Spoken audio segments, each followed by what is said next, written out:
Bien, bueno, buenos días a todos. Le estoy dando unos segundos, voy a hablar un poco lento para que se vayan entrando todas las personas al- al Zoom. Le habla César Trabanco, gerente de asuntos comerciales de Global Chamber. Hoy vamos a tener una discusión con tres de nuestros miembros sobre diferentes aspectos que deben considerar su empresa al momento de expandirse internacionalmente. Muchas veces la empresa, bueno, tiene ya una presencia sólida en el mercado doméstico y, bueno, ya toca pensar a dónde nos podemos expandir. Hay varios aspectos, hay varios temas que se tienen que considerar, se tienen que pensar. Y bueno, al mismo tiempo hay varias opciones que se pueden realizar dependiendo de lo que la empresa desea hacer. Nuestro primer panelista lo es Javier Romeu. Él es gerente regional de Safeguard Global, compañía experta en lo que es asuntos de recursos humanos, nómina. Ellos ayudan a encontrar empleados en diferentes partes del mundo. Javier está en Miami, en el sur de Florida, pero cubre, bueno, bastante territorio de Estados Unidos y también del mercado de América Latina. Javier, buenos días. Buenos días, ¿qué tal? Gracias, César. Ahora tú vas a pasar la presentación ahora, ¿no? Sí, Eh, ya voy a ponerla en línea. lo que yo les quiero decir es que expandirse internacionalmente es fácil. Se los prometo que es fácil siempre y cuando tengan una manera de entender lo que está pasando y lo que no está pasando en su mercado, en el mercado internacional que están yendo. Hay un dato muy interesante que cuando uno mira en Estados Unidos, 58% de los pymes tienen presencia internacional. Ahora, ¿cómo es que tienen presencia internacional? Es el tema principal de ver. Presencia internacional puede ser solo una exportación, puede ser que tengan gente en diferentes países, pueden ser que tengan contratistas en diferentes países o quizá tienen una filial ya formada. Eh, y el tema es que cuando uno, el próximo, por favor, dos más. Cuando uno pasa a expandir una empresa, siempre ha habido tres opciones básicas disponibles. Y una de las cosas que queremos proponer sería una cuarta opción, que sería muy interesante. Primero, la primera opción que vemos es atacar el mercado remotamente, lo que yo le llamo el sistema del paracaidista. Quiere decir que una persona basada en el país de origen va periódicamente, cada mes, cada 2 semanas, cada 2 meses, a la región para promover negocios. Conoce gente, va, los busca y los ve, pero en realidad es un paracaidista porque si bien se puede tener ciertas relaciones y presencia, es difícil establecer relaciones a largo plazo o estables. Depende de gente local y cómo se hace la transferencia de equipos, conocimiento y eventualmente dinero. La inversión inicial es mediana en el sentido que viajar periódicamente no es carísimo, pero tampoco es gratis. Y la distancia para adquirir clientes se hace más difícil. Hay muchos problemas con la distancia. Y para poder llegar a cerrar un negocio, por lo general es lento. Mi experiencia pasada trabajando en mercados como Brasil o como Perú o aún en Argentina, mi país natal, donde conozco mucha gente, es que si uno no está establecido ahí, le esperan a ver si esta persona va a quedarse ahí un rato o se va a ir más tarde. El otro tema es, otra opción sería crear una subsidiaria o una filial en el país donde uno puede contratar empleados a través de esta entidad. El riesgo es mediano en el sentido que se puede hacer, pero hay que saber bien cómo hacerlo. También en mi experiencia pasada, en vez de poner una SRL, puse una SA o cositas por el estilo que si uno no tiene la persona local que le explique exactamente cómo funciona las reglas locales, pueden hacer un problema y tiene un riesgo a largo plazo. Y la otra cosa muy importante, sobre todo pensando en Estados Unidos, es lo que le llaman permanent establishment o establecimiento permanente. Si uno tiene una empresa o una subsidiaria, una filial local, donde tiene empleados por cierto tiempo del año, etcétera, etcétera, pues uno se expone a tener que pagar impuestos locales, donde además de pagar impuestos en el país de origen, lo que crea un problema adicional. La inversión inicial es alta porque aunque se pueden mitigar estos costos, eh, hay que contratar localmente, hay que tener una cuenta de banco, hay que tener edificios, ya sea alquilados o propios. Eh, Siempre es cuestiones con seguros, cuáles son los beneficios que hay que darle al empleado, qué es lo que hay que pagar al gobierno para previsiones sociales. Y el gran problema, sobre todo para compañías americanas, es que ellos creen que lo que están haciendo en el país de origen es lo mismo que se hace en otros países y todos sabemos que así no es, pero lo que pasa es que no sabemos qué es lo que es. Y para llegar a establecerse en el país es un poco lento porque todos estos trámites tardan tiempo y dependen no solo de nuestras ganas de hacer las cosas, sino también de los gobiernos y los estados, qué es lo que tienen que hacer, dónde hay que registrarse, hacerlo en el momento propio. A veces hay vacaciones, a veces hay fechas. Por ejemplo, si uno trata de hacer algo en Brasil alrededor de carnaval, olvídense porque va a tardar un tiempo más. La tercera opción siempre ha sido usar contratistas. Contratistas en Estados Unidos es algo fácil. El problema es que cuando estamos hablando de contratistas en diferentes países, las leyes para tener contratistas son muy diferentes. Eh, y uno se expone a grandes riesgos de clasificarlos incorrectamente y exponerse a tener que pagar impuestos o multas en un futuro si no sabe lo que hace, sobre todo impuestos a la ganancia y seguridad social. Eh, cuando uno tiene cuando uno piensa, bueno, ¿cuánto voy a invertir? Por lo general los contratistas cobran bastante y es un riesgo que nos pone a nosotros a poner temas. La mayoría de las compañías americanas piensan que pueden darle un IRS Form 1099 y se terminó el cuento, pero así no es porque se pueden exponer a grandes multas. Lo bueno es que se puede hacer bastante rápido. Una vez que identifican a la persona, se puede empezar inmediatamente.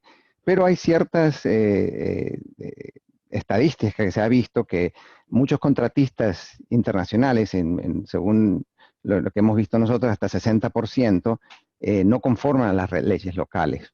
Por ejemplo, en muchos países requieren que si uno es un contratista tiene que darle servicios a más de una empresa y muchos de ellos son únicos para esa empresa y eso puede crear un problema en el futuro.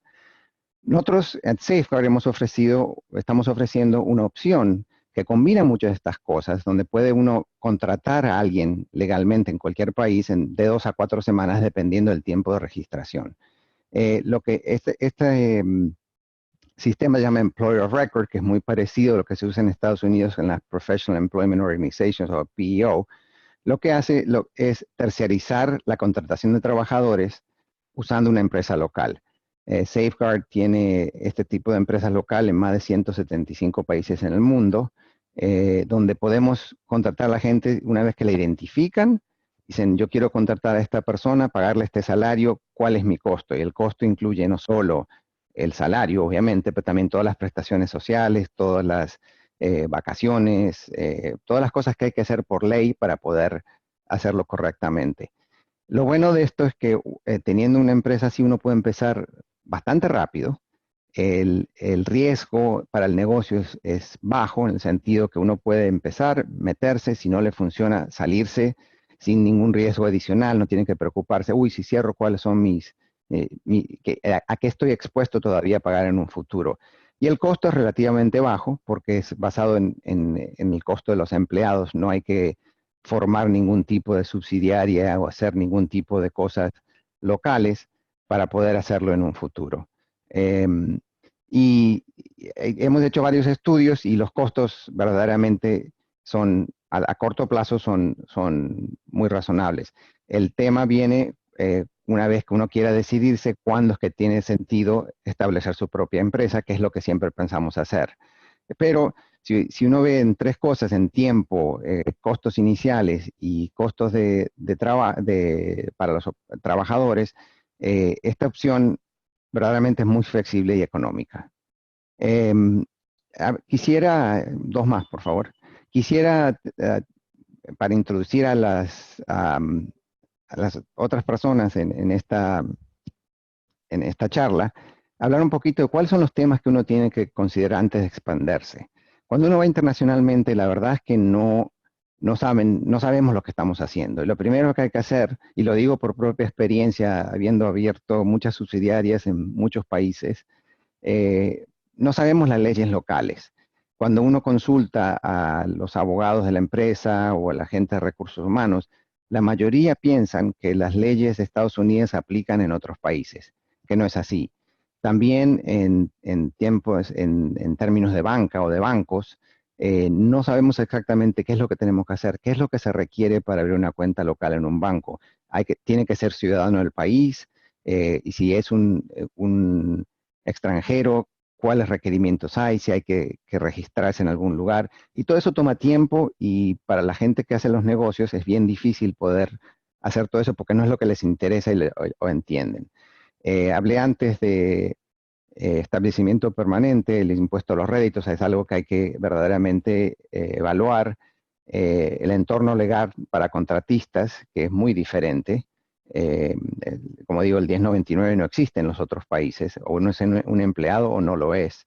Eh, o si tiene contratista, tiene que dar a más de una compañía y posiblemente tiene que estar incorporado como un contratista y pagar ciertos impuestos.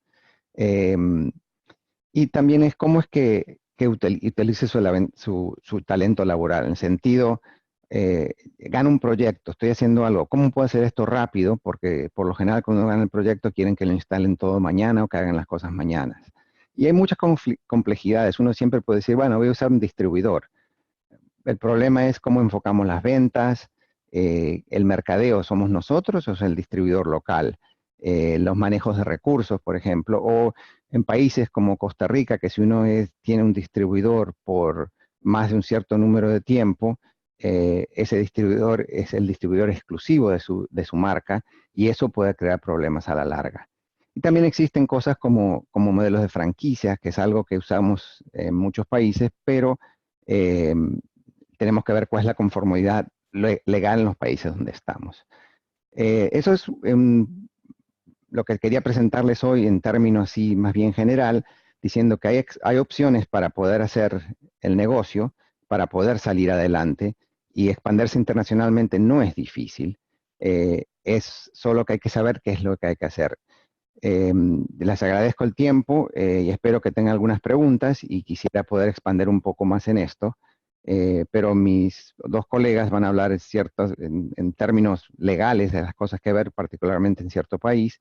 Y bueno, y después vamos a hablar sobre un cliente que ha expandido legalmente y quizá nos puede decir qué es lo que hizo y qué es lo que hubiese hecho diferente.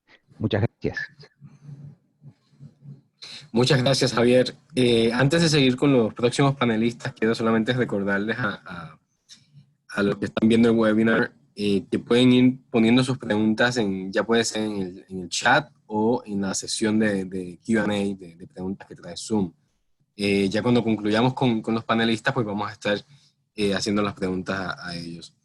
Eh, Partiendo de la premisa que dice Javier, las leyes locales mandan, pues hemos invitado a un bufete de abogados que son miembros del Global Chamber en Sonora, México.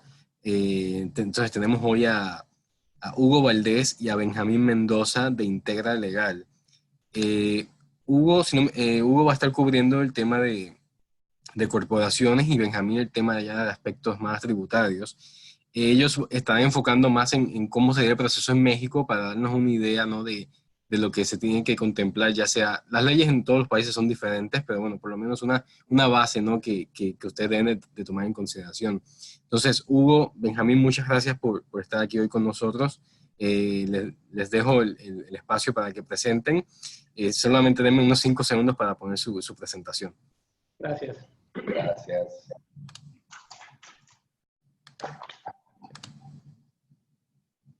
Listo.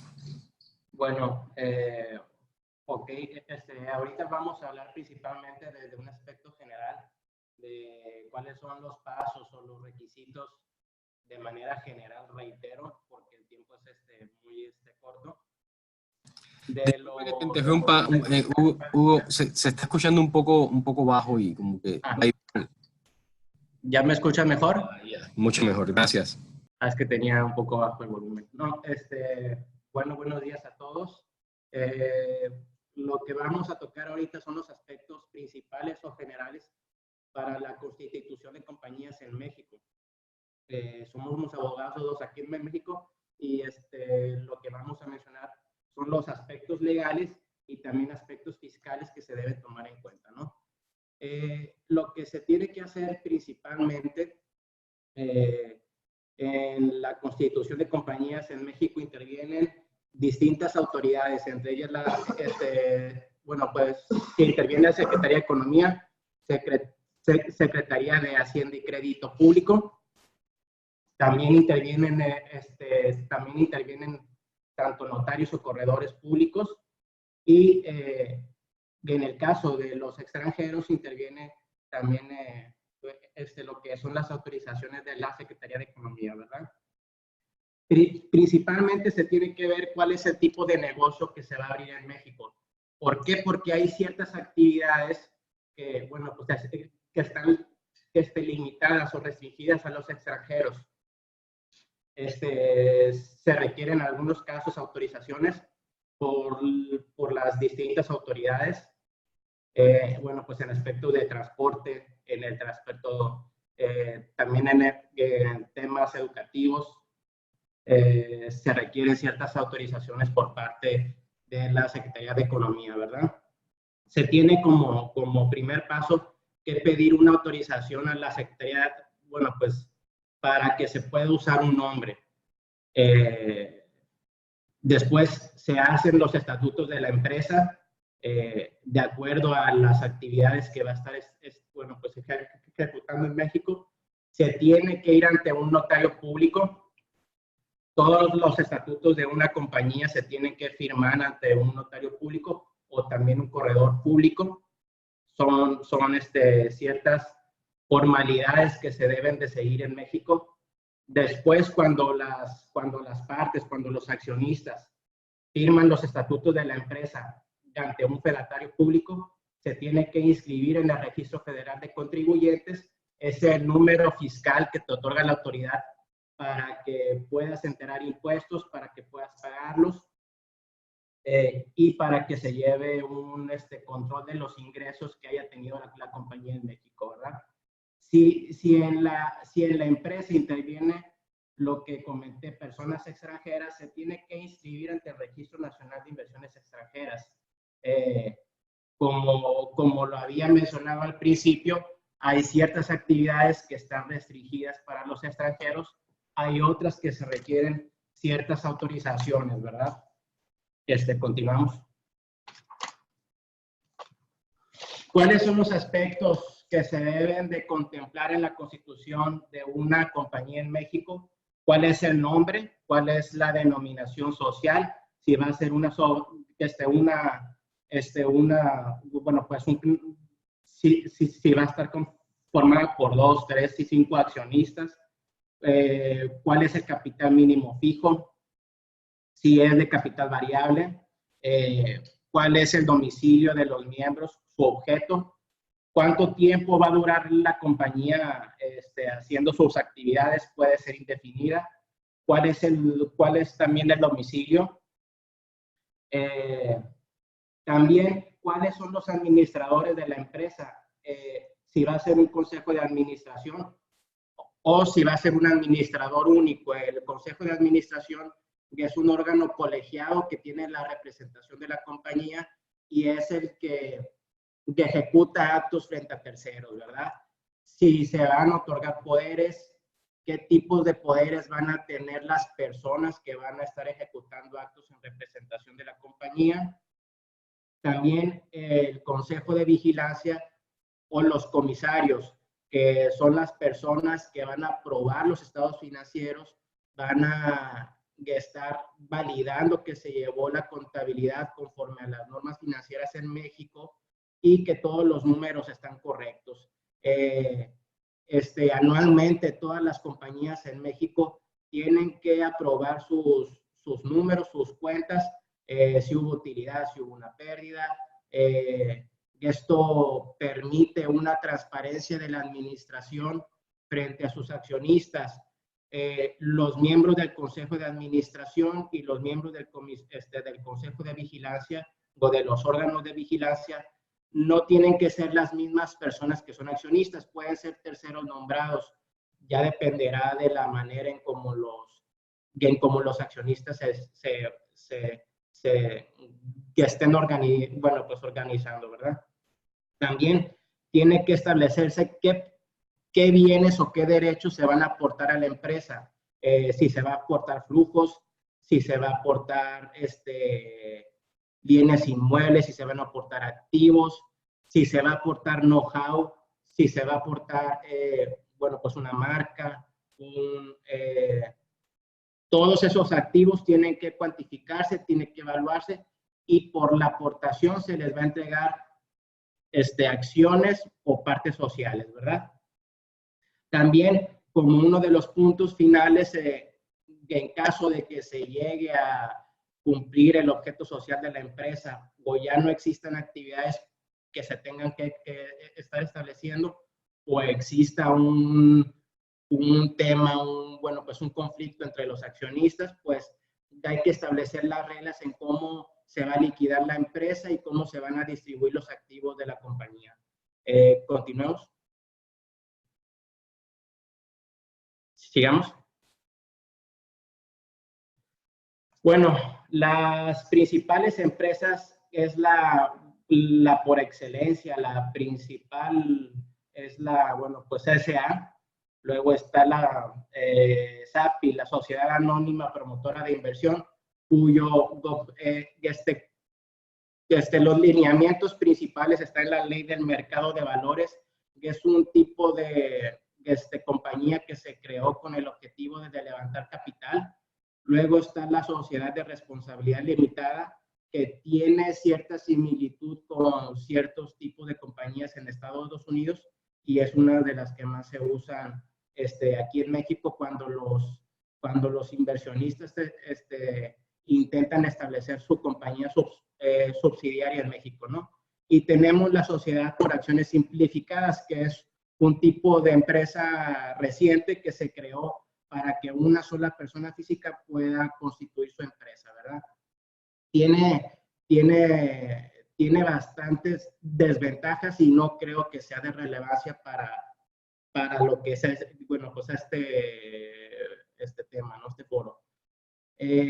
Como lo comenté anteriormente, aquí en México uno de los requisitos principales para constituir las compañías es que los estatutos, los bylaws, se tienen que protocolizar ante un fedatario público, ante un notario público o un corredor público. Ellos dan fe pública, dan fe de las personas que están compareciendo y que van a constituir una compañía, ¿verdad? Una vez constituida la empresa, se tiene que inscribir en el Registro Público de Comercio del domicilio en el cual la compañía va a tener sus actividades. Que aproximadamente, por nuestra experiencia aquí en el estado se tarda entre 3 a 5 semanas la constitución de una compañía. Claro, si todos los participantes ponen sus esfuerzos y se puede llegar a un buen acuerdo, ¿verdad? Como lo comentó Javier, sí hay temas operativos que a veces hay que ponderar, como la apertura de cuentas, son tardados. Un tema que comentó Javier, sí se recomienda que la persona que vaya a aperturar la cuenta sea un representante legal con residencia en México. ¿Por qué? Porque a veces cuando se desea que la persona que aperture la cuenta sea un extranjero, los bancos aquí en México te piden más requisitos. Cada banco tiene tiene su manual o sus políticas internas y es como se, bueno, pues se vienen también manejando, ¿no? Bueno, pues una vez que está constituida y está inscrita, se tiene que inscribir ante el Registro Federal de Contribuyentes de la Secretaría de Servicio de Administración Tributaria, ¿verdad? Y es el número fiscal que se le otorga a la compañía y es a través del cual se va a facturar, se va a cumplir con sus obligaciones fiscales en México, y si existe inversión extranjera, durante los 40 días siguientes a la constitución de la compañía, se tiene que inscribir en el Registro Nacional de Inversiones Extranjeras y tienen que hacerse una serie periódica de registros anuales, trimestrales, según las actividades y según el tipo de inversión que tenga la compañía. Bueno, pues el último de los pasos es, ya habiendo hecho todo lo anterior, se registra la compañía en el Sistema de Información Empresarial Mexicano, que es un censo, digamos, donde se conglomeran todas las empresas, cuáles son los productos o servicios que ofrece la compañía, y es un censo principalmente de este sistema, ¿verdad? Por último, en el caso de que existan signos distintivos que hay que registrar ante las autoridades mexicanas, se registra la marca ante el Instituto Mexicano de la Propiedad Industrial, ¿verdad? Eso es, a grosso modo, los pasos para poder constituir las compañías en México desde el punto de vista legal. Hay que ponderar otros aspectos como el laboral, elaborar los contratos individuales para la planta laboral, inscribirse ante el Instituto Mexicano de Seguridad Social, y también aspectos operativos como el lugar físico que va a ocupar la compañía, si es mejor comprar el inmueble, arrendarlo, y se tiene que ponderar siempre. El punto primordial que se tiene que ver es el aspecto fiscal, que ahorita Benjamín nos los va a comentar. Gracias.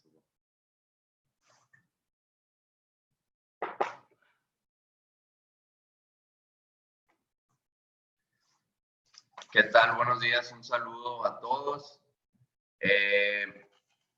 Bueno, siguiendo un poco la dinámica de Hugo,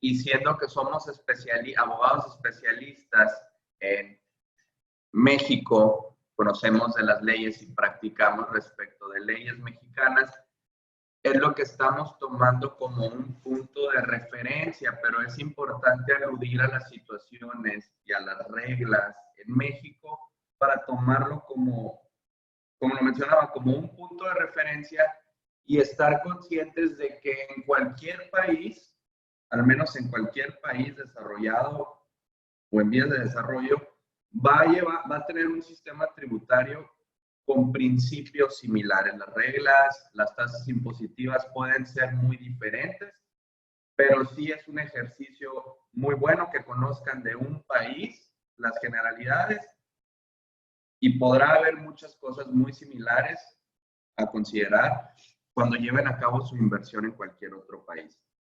Pero bueno, veamos la parte fiscal de México. Estos son, digamos que la filmina que estamos viendo es un concentrado de los principales impuestos a considerar, digamos que lo que resulta más oneroso al iniciar actividades en México.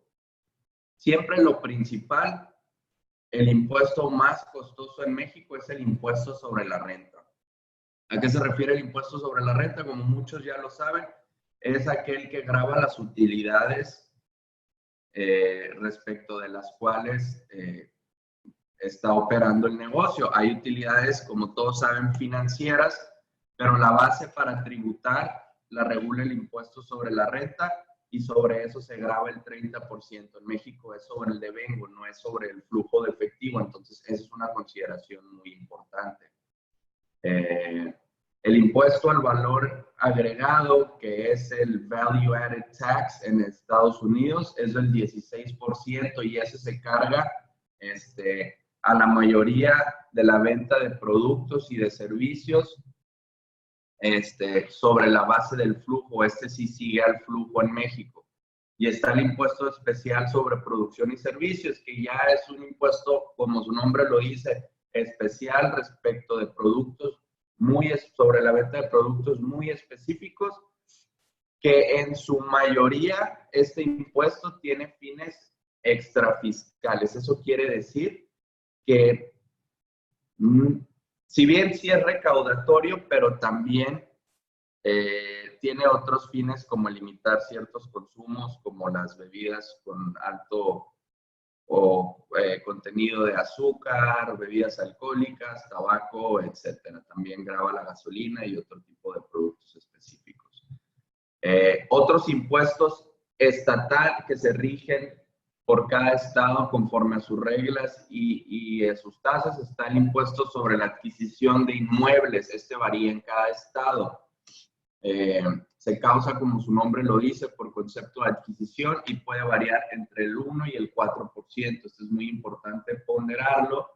Si se piensa llevar a cabo la inversión en México o en cualquier país, ya que este impuesto es común en muchas jurisdicciones, si se piensa llevar a cabo actividades comprando su propio inmueble, es un costo asociado a eso. También lo es el impuesto predial, que lleva bases muy variables, ¿no? Puede ser 7, 8, 9 pesos por millar, son métricas muy distintas. El impuesto sobre salarios también lo es estatal en la mayoría de los estados de México y normalmente oscila en la tasa del 2%. Este impuesto se aplica a la nómina directa que tiene la empresa. Si hay un outsourcing de empleados, desde luego que no se incurre en este impuesto y ya recae en la empresa que subcontrata por cuenta de la empresa operativa. Como ya les comentaba, el impuesto sobre la renta está tasado al 30% y es sobre las ganancias de la empresa. Hay pagos provisionales que son anticipos a este impuesto, pero el impuesto definitivo se causa de manera anual y se declara a través de la declaración anual a más tardar el 31 de marzo en México. Esas son las reglas en México. Cuando hablamos del 30%, esa es la tasa que se prevé en ley, pero la tasa efectiva es otra cosa. La tasa efectiva es lo que ya efectivamente paga la empresa de acuerdo a sus circunstancias particulares, ya sea que tengan estímulos específicos de acuerdo a su industria, que tengan temas de deducciones inmediatas y que es lo que precisamente deben de consultar con su asesor local o con su contador, ¿no?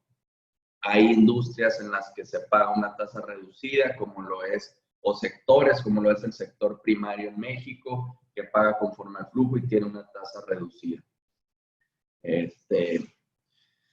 También me gustaría mencionar otras generalidades que son muy importantes en el terreno impositivo en México, ¿verdad? En México existe algo que le llamamos PTU, que es la participación en las utilidades de las empresas para los trabajadores. La base para gravar este 10% es algo muy similar a la base impositiva para el impuesto sobre la renta, ¿verdad? La Ley Federal del Trabajo alude a la base gravable del ISR y con un cambio mínimo de componentes se toma dicha base para el pago del PTU. Esta es la distribución de utilidades que por ley se debe de repartir a cada uno de los trabajadores en partes iguales. Hay métricas ahí muy particulares que ya deben de atenderse de acuerdo al caso de cada quien, pero de manera general este 10% se reparte a todos los trabajadores.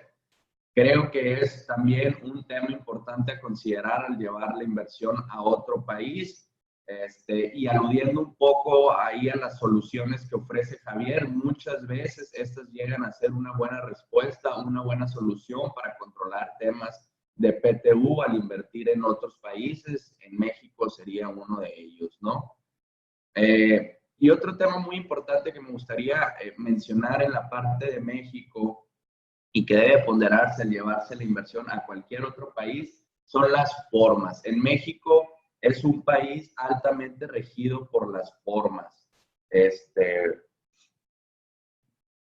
Se basa, no quiere decir que el fondo de las operaciones no tiene relevancia, claro que lo hay, pero también tiene muchísimo peso la forma, inclusive las operaciones pueden llegar a tener contingencias importantes o perder la caracterización que se pretende si no se atienden correctamente las formas. Tenemos un tema de facturación electrónica que invariablemente se debe de emitir por cada una de las operaciones comerciales que lleva a cabo la empresa, entre otras, como lo es el pago de nómina también, y el reparto de utilidades también debe reducirse en lo que llamamos un CFDI en México.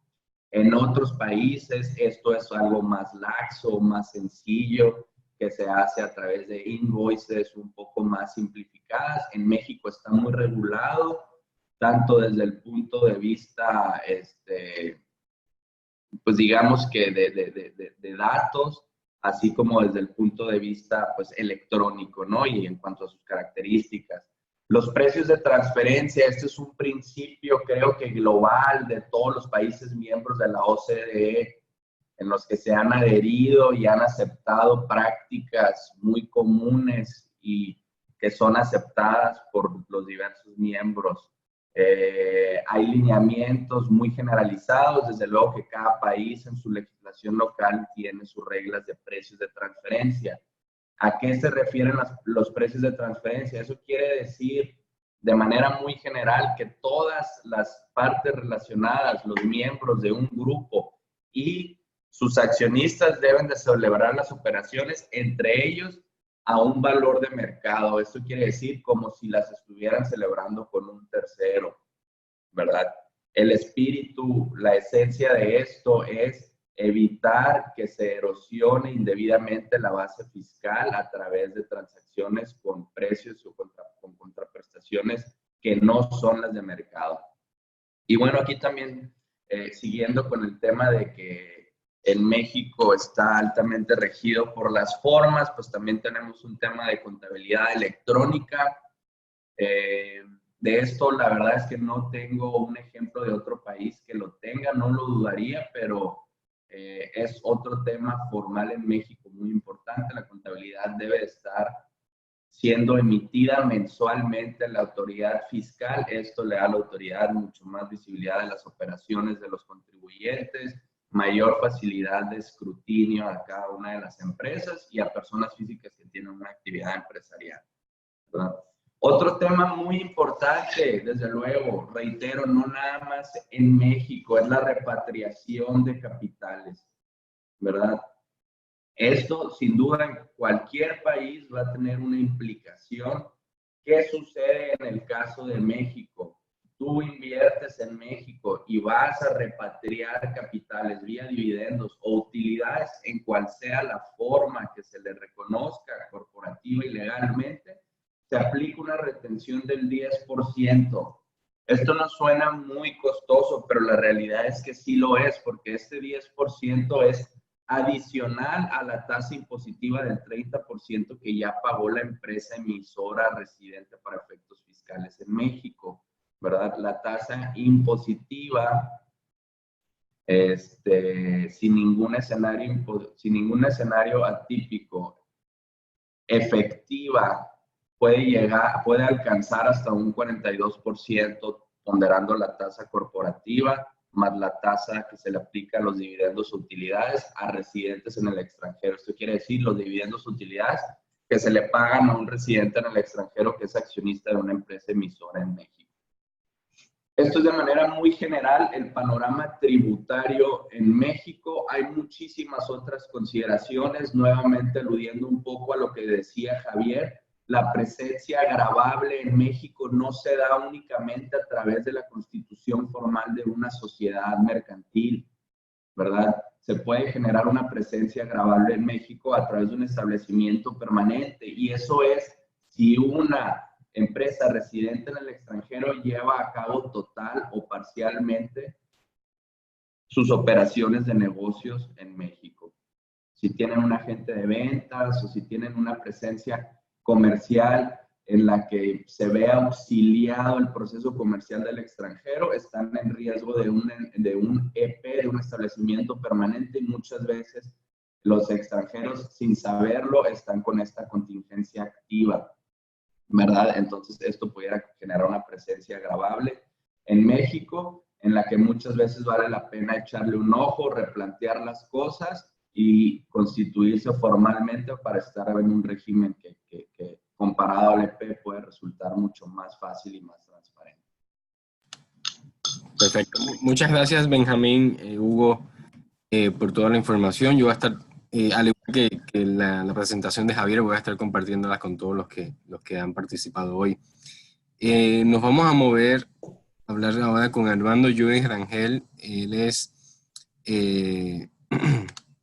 gerente global de operaciones de Cypher Learning. Es una empresa que ofrece diferentes plataformas de educación, tanto a escuelas, universidades y negocios, e industrias. Entonces, Armando reside en México, la empresa tiene base en San Francisco, pero Armando ha estado a cargo de expandir todo lo que es el negocio en Asia, Europa, América Latina y otros mercados que él nos puede hablar. Entonces, Armando nos puede dar un poco más de la idea práctica de su experiencia, siguiendo los puntos que se han mencionado hoy.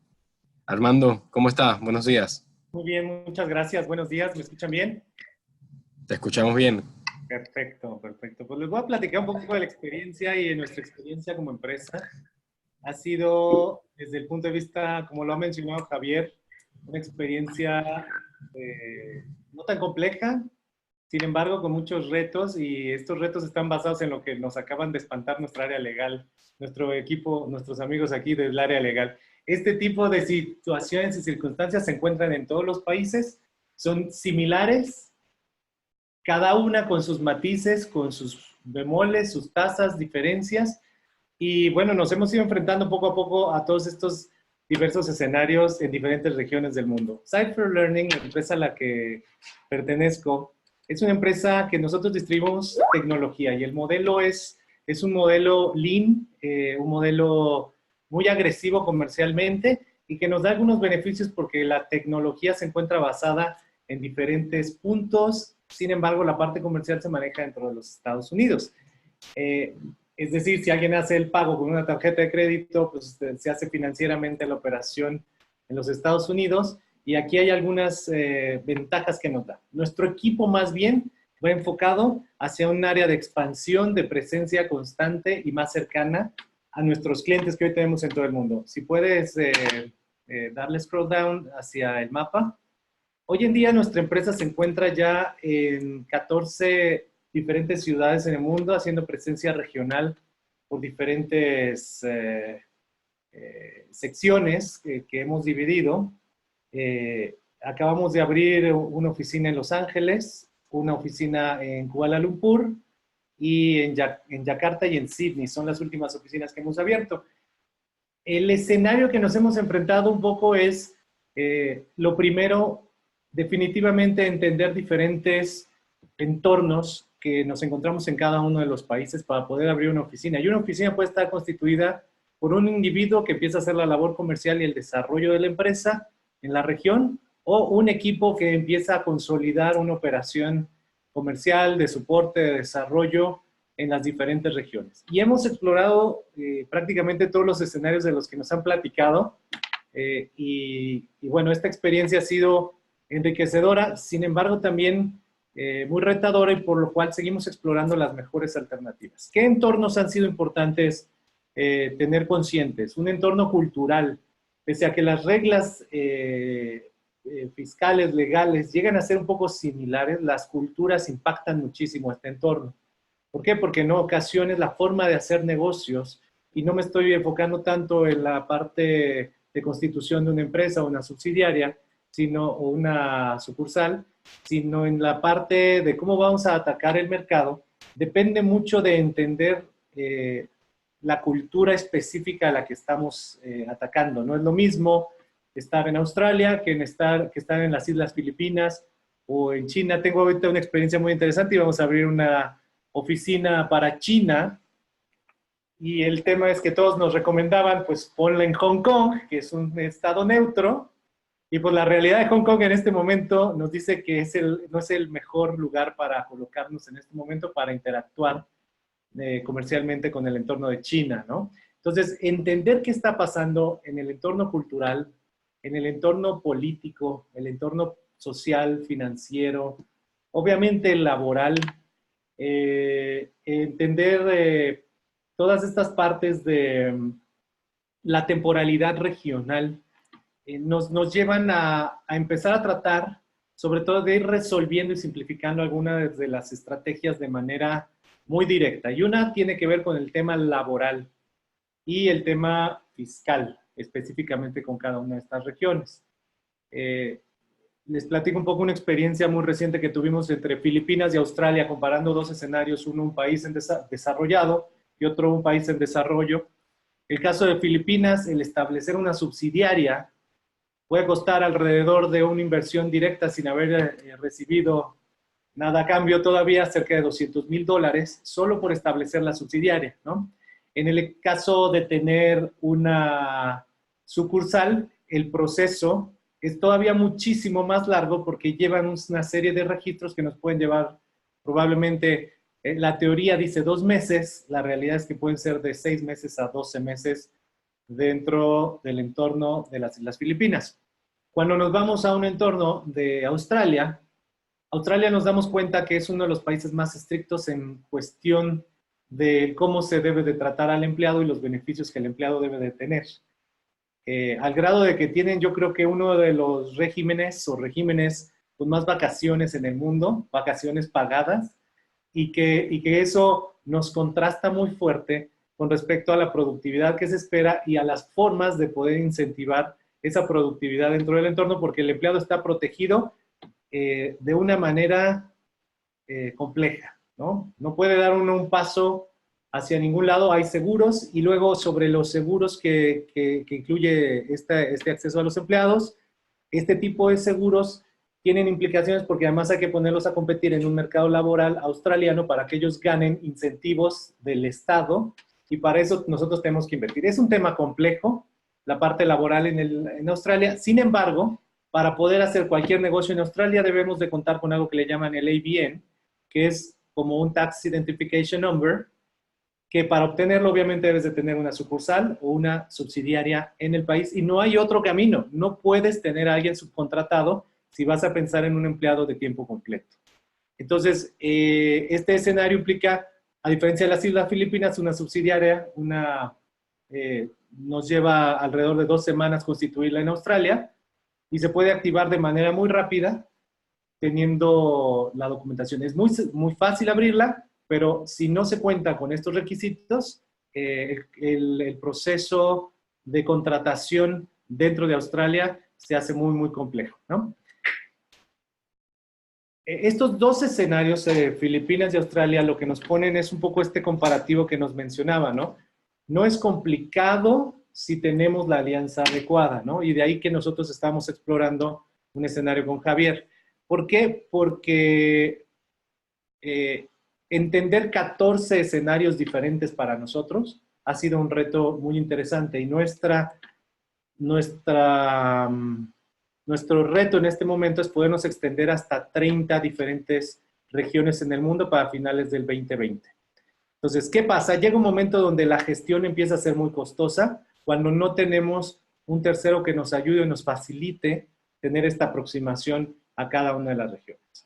¿Cuál es el reto real delante de estos gestores? Que obviamente cada una de estas regiones tiene un entorno laboral específico que está diversificado también en cuestiones de salarios, ingresos y sobre todo la parte fiscal legal que está asociada a cada uno de los empleados.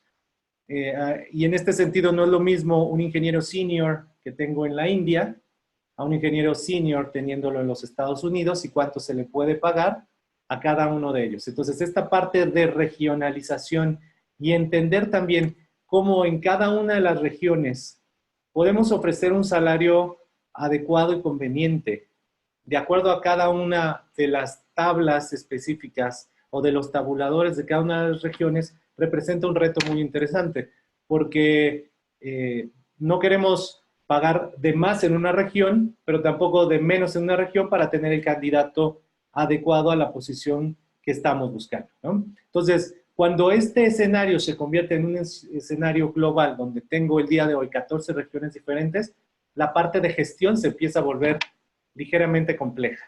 Y es un reto donde en ocasiones nos conviene utilizar un poco de ayuda de terceros. En nuestro caso, estos terceros han sido de diferentes formas. Hoy estamos platicando con Javier y su empresa, ellos tienen una solución muy interesante. Tenemos algunas regiones donde hemos detectado, por ejemplo, en el caso de las Filipinas, que es tan complejo el escenario de apertura de una empresa, la parte fiscal, que nos vamos sobre las mejores prácticas regionales, que es utilicemos agentes que hagan esa labor. Esos agentes se encargan de toda la parte y hacen nuestra presencia y nuestra cara hacia el negocio, y que en el caso de Javier, pues bueno, ellos se podrían convertir en estos agentes. Sin embargo, la parte comercial es todavía un tema que tenemos que discutir, porque recae sobre nosotros y no sobre la gente, que esa es un poco la intención de la gente. Entonces, entender cómo operan estos escenarios dependerá muchísimo del país al que están teniendo como mercado meta. Sí, tratar de entender un poco el entorno cultural político al que están enfrentando, el entorno social, y la temporalidad que ya hablaba Javier también, ¿no? En un momento dado, entender que de acuerdo a las regiones vamos a tener diferentes realidades, ¿no? Creo que esta es una visión así como muy global de nuestra experiencia. Hoy en día el mercado internacional nos está pidiendo a nosotros tener oficinas más cercanas en cada una de las regiones, y bueno, estamos buscando estrategias muy agresivas para poder estar cerca de nuestros clientes con todos estos retos fiscales y corporativos que nos están presentando.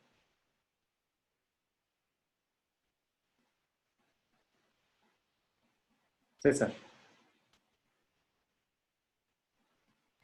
Muchas gracias, Armando, y muchas felicidades por lo que han hecho en lo que parece ser tan corto tiempo. Yendo de la mano de toda la información que nos han mencionado, quisiera hacerle una pregunta, quisiera volver a Javier, hacerle una pregunta a Javier. ¿Por qué se demoran las empresas en tomar la decisión? En Global Chamber hemos tenido, bueno, muchos miembros en casos en México, en Perú, en Colombia, que tienen una posición muy fuerte en su mercado, pero bueno, se la piensa mucho para expandir. A veces, en el caso de México, bueno, van a Estados Unidos porque es relativamente fácil, pero quizás tuvieran muchas más oportunidades en otros mercados. ¿Es incertidumbre, es desconocimiento o es quizás el no encontrar la forma de digerir toda la información como la que nos están dando hoy? ¿Qué piensas, Javier? Bueno, gracias, César. Yo creo que es de todo un poco. Obviamente, desconocimiento.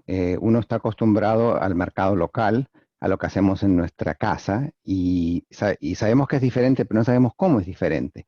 Por eso era uno de los objetivos de hablar hoy de qué es lo que se requiere para hacer ciertas cosas en diferentes países y la experiencia que ha tenido Armando en los diferentes países. Creo que lo que él habló también de entender el contexto local, cómo se hacen negocios en un país o en el otro. Por ejemplo, cuando uno va a Japón, cuando se cambian las tarjetas de presentación, a quedárselas con las dos manos y mirándole los ojos, y si no, no te confían.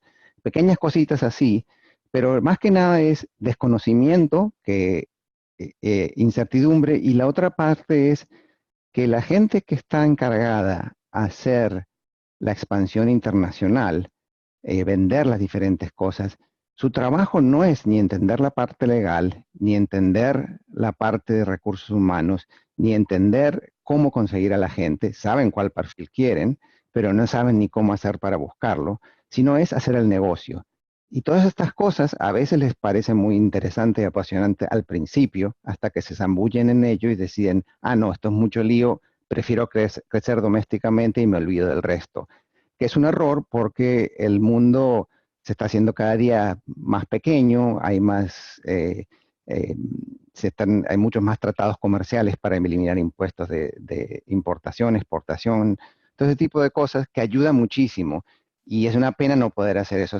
Entonces, para resumirlo, es desconocimiento, incertidumbre a lo que uno se va a estar metiendo y no saber cómo trabajar en el mercado extranjero. Por eso que, y esto suena como una venta aquí, pero lo que nosotros ofrecemos es la oportunidad para poder entrar fácilmente, evaluar, ver y después ver todas las otras opciones y hacerlo correctamente, asesorarse correctamente en el lado legal, en el lado impositivo, entender cómo funciona cada país diferentemente y poder hacerlo de a poquito, pero teniendo una persona en el lugar que trabaja para uno y uno le puede dirigir a hacer lo que necesita sin tener que preocuparse de todas estas cosas, de qué es lo que hay que pagar, qué impuesto tengo que pagar.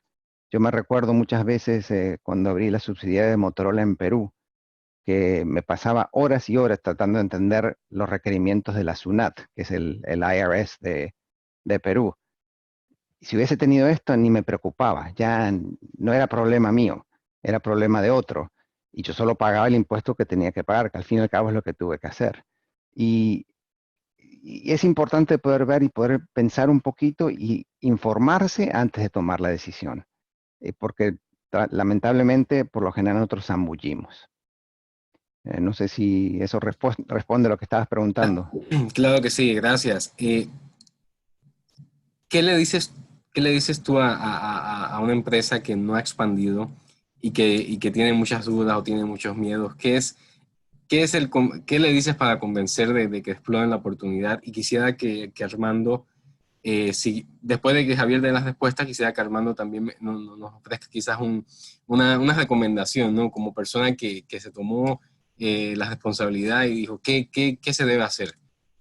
Bueno, lo que yo le digo a la gente es como, pruébenlo. No es algo a largo plazo, una vez que identifiquen la persona, dependiendo en cuál país y los salarios y diferentes cosas, hay un término mínimo para la contratación, pero pueden probarlo por 3, 6 meses.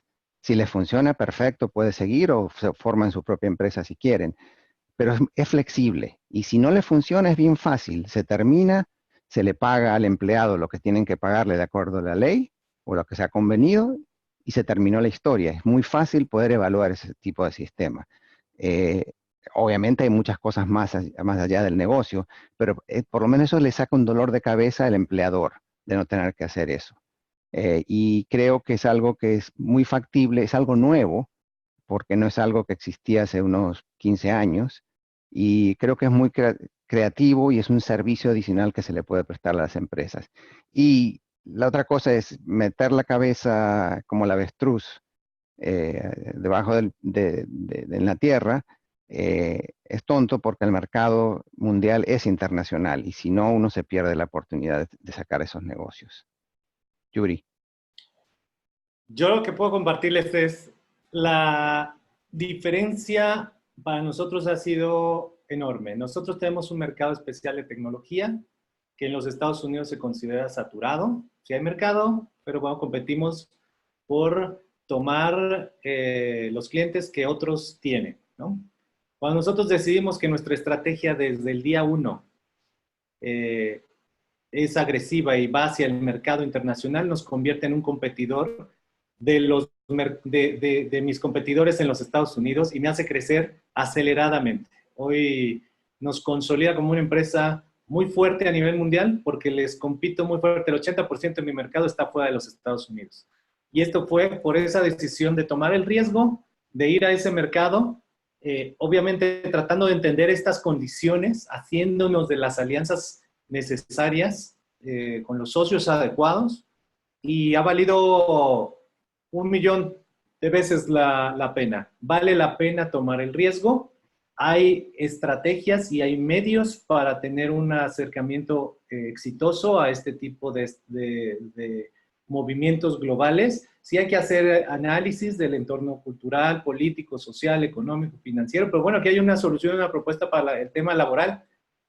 Hay muchas opciones para estos temas. pero yo creo que vale la pena porque el mercado, como decía Javier, también el mundo se ha estado haciendo pequeño y hoy tenemos realmente una gran oportunidad de ir al mundo a ofrecer lo que producimos y convertirnos en productos globales con menor esfuerzo que el que se tenía que hacer hace 10 años, ¿no? A lo mejor estoy hablando de hace 5 años, ¿no? Hoy en día es mucho más fácil y nos permite realmente atacar estos mercados. Yo les diría, hay que tomar el riesgo, minimizarlo con elementos como el de Javier, puede ser una buena alternativa. Y bueno, hacer un análisis muy consciente, a ver a qué zona, a qué lugar y si el producto realmente puede entrar dentro de estos mercados. Pero bueno, ese es otro tema, ¿no? Yo les diría, tomen el riesgo. Nosotros hemos crecido muy rápido gracias a abrir los ojos más allá de un mercado que nos tenía restringidos a un mercado global que está abierto y hambriento de muchas cosas. Muchas gracias. Pido disculpas, hay algunas preguntas que no se pueden cubrir porque nos fuimos un poco sobre tiempo. Yo voy a estar dando seguimiento. Quisiera despedirme con Benjamín y Hugo, que nos den sus últimas palabras en cuanto al aspecto legal y contributivo. Ese es el que quizás mete más miedo al momento de bueno, establecerse en otro país, en el caso de ellos en México. ¿Qué le dicen ustedes a estas empresas? Yo sé que ellas pueden contar con bufetes de abogados como ustedes, ¿no? Pero ¿qué les recomiendan? ¿Hay un orden a seguir? ¿Qué nos pueden decir ustedes? Bueno, se entiende muchas veces, César, muchas gracias, se entiende muchas veces el miedo, la resistencia a expandirse por temas legales, por temas impositivos, pero lo que nosotros les diríamos es asesórense adecuadamente, evalúen muy bien el entorno económico y regulatorio de su industria, de sus actividades, tomen decisiones bien informadas y eso siempre invariablemente controla de manera muy importante contingencias y sobre todo maximiza los resultados de sus negocios. ¿Por qué? Porque están haciendo las cosas correctamente, están aplicando las leyes correctamente, están dando cumplimiento a todas las autoridades según las tienen que dar y sobre todo tienen su negocio estructurado de una forma que es corporativa y fiscalmente de la forma correcta y más eficiente. Perfecto.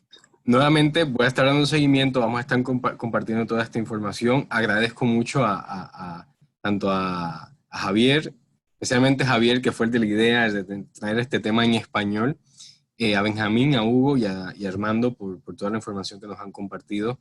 Y bueno, todos son miembros de Global Chamber. Si alguno de ustedes quieren contactar con alguno de ellos, déjenos saber y estaremos haciendo las conexiones.